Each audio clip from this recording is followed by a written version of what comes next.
पान नंबर 18. पाठ वाचन. पाठाचे नाव आहे लिहावे नेटके. ऐक वाच.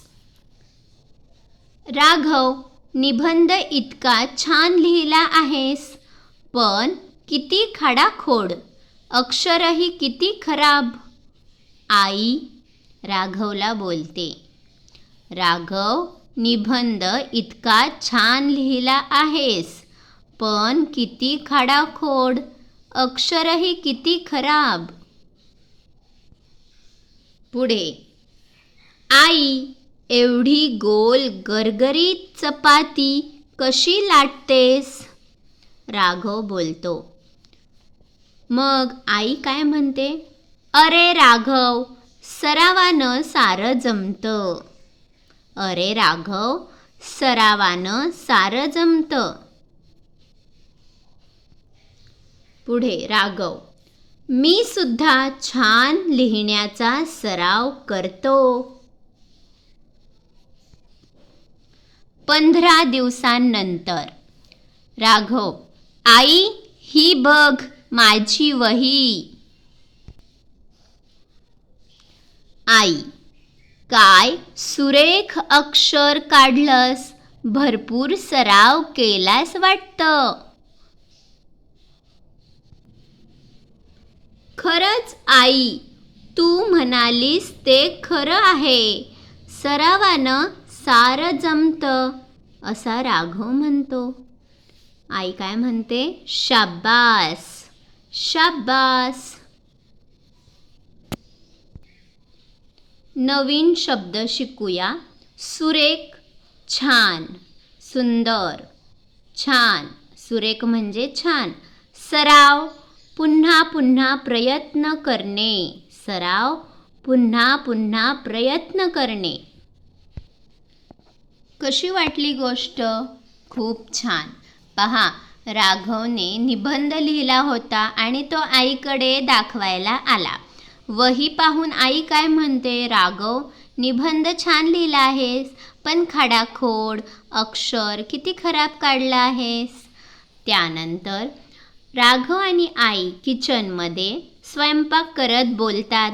आई, एवढी गोल गरगरीत चपाती कशी लाटतेस?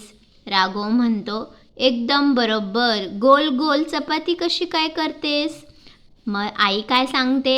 अरे राघव, सरावानं सारं जमतं.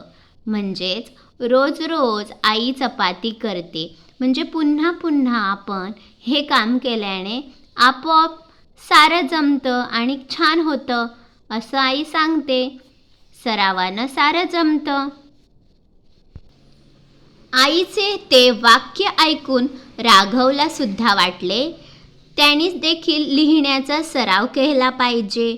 म्हणून राघवने लिहिण्यास सुरुवात केली. मी सुद्धा छान लिहिण्याचा सराव करतो, असे राघवने ठरवले. मग 15 दिवसांनंतर, काही दिवसांनी राघवने सराव केल्यानंतर तो आईला आपली वही दाखवण्यास घेऊन आला. आईने वही पाहिली. पहा, आई, ही बघ माझी वही, असा राघव म्हणतो. मग आईने पाहताच काय बोलले? आई काय बोलते पहा. काय सुरेख अक्षर काढलंस, भरपूर सराव केलास वाटतं.